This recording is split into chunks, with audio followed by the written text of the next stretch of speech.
Сәлеметсіздер ме? 12-ші лекция жолдарды басқару. Программада жиі қолданатын жолдарды басқаруды үйренесіздер.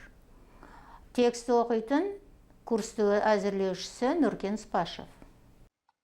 Модуль 5 сөздіктер және деректерді құрылымдау. Саламатсыздар ма? 12-ші видео лекция жолдарды басқару. Мәтін сіздің бағдарламаңыз арқылы өңделетін деректердің ең көп тараған формаларының бірі. Сіздер жолдарды қосу оператор арқылы конкатенация жасай аласыздар. Pythonда жолдың бөліктерін жолдардан алуға, жолдардағы пробелдарды жоюға, кіші әріптерді бас әріптерге және бас әріптерді кіші әріпке ауыстыруға мүмкіндік береді. Pythonда жолды жазу оңай, апострофтың немесе тырнақшаның ішінде жазылған жол болып табылады. Мысалға, апостроф жол, апостроф жабылды. Осылайша біз бірінші жолымызды жасадық. Тырнақшаның ішінде жол, осылайша екінші жолымыз. Экрандалған символдар. Экрандау технологиясы бізге жолда қолдана алмайтын символдарды қолдануға мүмкіндік береді. Экрандалған символ кері қиғашсыздықтан басталады, одан кейін символдың өзі жазылады. Оны апострофпен басталған және аяқталған жолда қолдануға болады. Мысалы, алманың деген сөзінде апострофты қолдансақ, ол бізге қате жауап қайтарады. Себебі жол апострофпен басталды және екінші апостроф кездескен кезде ол тоқтап бітті деп ойлайды. Және де үшінші апостроф ол қате туындатады. Ал енді біз экрандалған символды қолданайық. Алма, кері қиғаш сызық, апостроф,ның және апостроф жабылды. Осылайша біз экрандалған символ арқылы қолданып жасадық. Апостроф, тырнақша, табуляция, жаңа жолға түсу және кері қиғаш сызық. Келесі мысал print hello.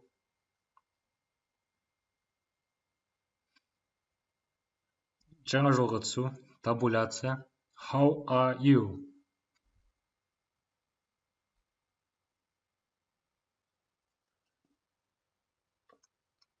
Жаңа жолға түсу, табуляция, I am fine. Жаңа жолға түсу, үш рет табуляция, THI, thanks, қысқартылған түрі. Осылайша біз экрандалған символдар арқылы жолдарды басқардық. Кері қиғаш сызық N деген бізге ол жолды білдіреді. Кері қиғаш сызықты деген ол табуляцияны білдіреді. Жолдарды индекстеу және бөлік алу дәл тізімдегідей болады. Hello World жолын тізім ретінде қарауға болады. Жолдың әрбір элементі сәйкесінше индексі болады. Мысалға, len функциясын пайдаланып, Hello World жолының элементтер санын анықтайды. 13 жауабы 13. Себебі ол бос орындар және де леппелі кез келген символдарды жолдың элементі ретінде саналады. Сондықтан бізге 13 қайтарылды. Индекстер арқылы біз жолдың элементтеріне қол жеткізе аламыз. In және not in командаларын жолдарда тізімдегідей қолдануға болады. Жауабы бөліктік типте болады, true немесе false. Spam деген айнымалы, ода hello сөзі болсын, жолы болсын. Индексін пайдаланайық. Hello spam 0. H әрпіне қол жеткіздік, spam 3. L әрпіне жеткіздік. Бөліктерді қолданайық. Spam 0 қос нүкте 2. HE жолын алдық. Spam қос нүкте hello жолын алдық. Hi in hi my name деген жолда бар. True жауап қайтарды, себебі ол жол бар. Сәлем not in hi my name деген жолда жоқ, сәлем деген жол. Сондықтан бізге true қайтарды. Upper, lower, is upper, is lower әдістері жолдарға әдісті қолданайық. Мысалы, spam дегенде hello жолы бар дейік. Spam.upper бізге ол жолдардың элементтерін бас әріптерге ауыстырады. Spam тең spam.upper. Осылайша біз Спамға біз бас әріптерді меншіктедік. spam.is_upper арқылы біз бас әріптерден тұратынын тексере аламыз жолымыздың. True жауап қайтарады. Себебі барлық элементтер бізде бас әріптен басталады. Spam тең spam.lower. Lower ол бізге барлық элементтерді кіші әріптерге ауыстырады. Spam.isLower ол тексере аламыз барлығы кіші элементтерден тұратынын. Жолдарға арналған is_x әдістері. Мысалы, hello 2,1 деген жол болсын, және де оны біз is_alpha арқылы тексереміз. False, себебі альфа ол тек қана әріптер және де бос орын болмаса ғана қайтарылады. True болады. Мысалы, қараңыз, тек қана әріптер is_alpha true жауап қайтарды. Hello 1,2 is_all_num бізге true қайтарылады. Is_all_num бізде жолда сан және әріптер болса ғана true болады. Әйтпесе false болады. Мысалы, жолдар тексеретін болсақ, true қайтарады. Себебі is_all_num'да жол немесе сан болу керек. 1,2 is_all_num true болады. Ал енді біз hello 1,2 жолын is_decimal мен тексерейік. False, себебі біздің жолымызда hello жолы бар. Бізде is_decimal ол тек қана сан болса ғана true қайтарады. Is_space бос орын. True, себебі ол бос орын. Жолымызда бос орыннан ғана тұрады. Ал егер бізде жолда бір кез келген бір әріп символ болатын болса, және бос орын, is_space бізге false қайтарады. Себебі is_space тек қана бос орын және жаңа жолға түсуді ғана true қайтарады. Is_title. Мысалы, spam тең spam.title біз жолымызды бас әріптен басталатын жолға ауыстырдық. Hello, мысалы, осындай. Spam is_title. Осылайша біз бас әріптен басталама екенін тексердік жолымыздың. Start with and end with. Start with және end with әдістері true қайтарады, егер шақырған жол әдіске берілген аргументке сәйкесінше басталса немесе аяқталса. Кері жағдайда false қайтарады. Мысалы, сәлем, қалың қалай деген жол берілген. Осы жол бізде start with басталады, сәлемнен басталады. Бізге true жауап қайтарды, себебі біздің жолымыз сәлемнен басталып тұр.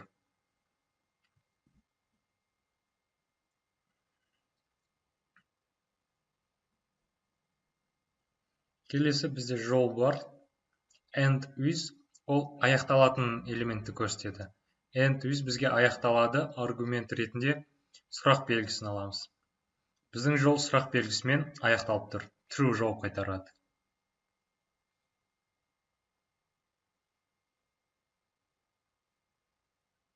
Ал егер біз end with-ға қалай деген алсақ, ол false қайтарады. Себебі одан кейін тағы да бір элемент символ бар. Join және split әдістері. Join бұл әдіс тізімге ұсынылған бір қатар жолдардың барлығын біріктіруге болатын жағдайда қолдануға ыңғайлы. Мысалы, join апострофтың ішінде өтір, точка join және де тізім берілген cat, dog, rat деген. Біз осылайша join арқылы біз тізімді біріктірдік бір жолға.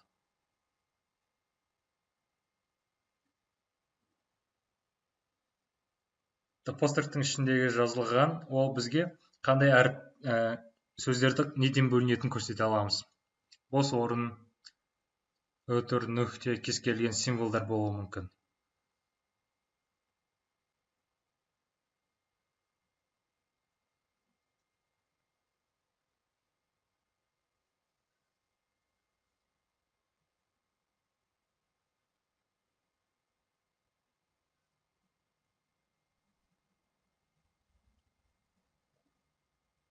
Join-ды қолданып осылайша жолды біріктірдік, тізімді біріктірдік.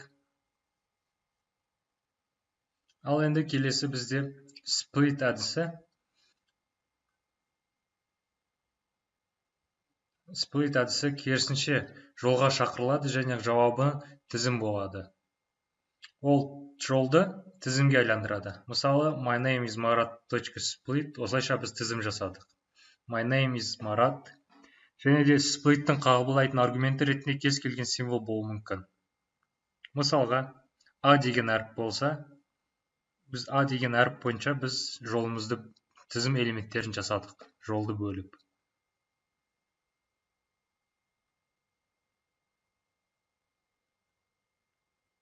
R-just, L-just және center әдістері. Бұл әдістер бізге жолдарды теңестіруге мүмкіндік береді. Мысалы, hello нүкте center. Және ол аргументтер қабылдайды. Екі аргумент қабылдайды. Бірінші санын жазамыз, қанша жолмен теңестіретінге, және де символ жазамыз. Осылайша біз 15 орынға біз hello жолын теңестірдік. Hello, L-just, 10 өтір, және де жұлдызша арқылы. Бұл жерде бізге 10 деген ол бүкіл бос орындағы жұлдызшалармен hello сөзін қосқан кездегі шығатын сан. Hello.r-just 10 өтір, доллардың белгісі. Осылайша бізде жолымызды оңға, солға, ортаға теңестіре аламыз. Бос орындарды жою S-strip, R-strip, L-strip. Space деген жолда бізде екі шетінен бос орын бар, және strip арқылы біз екі шетіндегі бос орындарды жойдық. R-strip, оң жақтағы бос орынды жоямыз.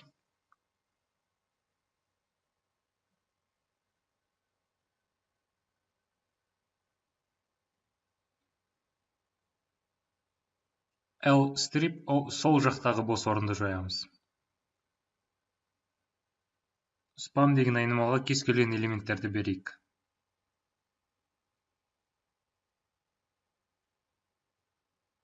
Spam нүкте S-strip. S-stripқа біз аргумент ретінде кез келген элемент бере аламыз. Мысалға, пасым. Ол бізде жолдан spam S бас әріптен P, A, M деген элементтерді кездестірген кезде ол барлығын алып тастайды. Сондықтан none, spam, bacon, spam, x екі шетіндегі элементтерін алып тастады strip арқылы.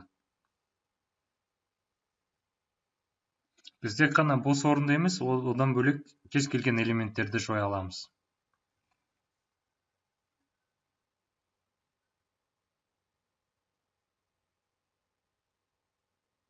Назарларыңызға рахмет, сау болыңыздар.